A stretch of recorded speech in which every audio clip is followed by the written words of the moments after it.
My name is Lecia Langston, and I'm an economist with the Utah Department of Workforce Services. For the last 30 or more years, I've studied labor force issues for women as part of my job duties, which are numerous.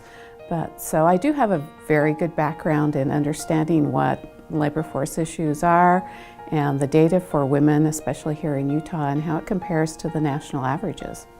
The wage gap here in Utah between men and women is one of the largest in the United States. Probably the primary reason behind that large wage gap here is the difference in educational attainment between men and women.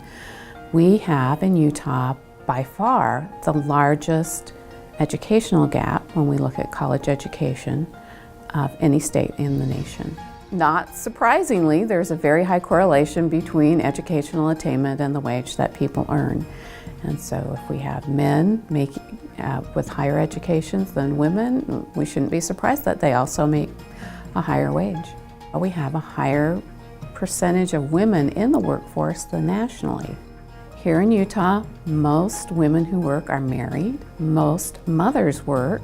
Most mothers of preschool-age children work. Most mothers of school-age children work. The Census Bureau tells us that half of all new marriages will end in divorce.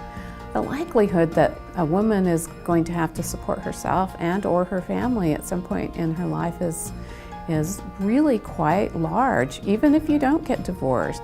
When we understand what causes the wage gap, we can also understand that the vast majority of the reason behind the wage gap is within our control, and that's empowering because women can make choices that will increase their earning power and allow them to be self-sufficient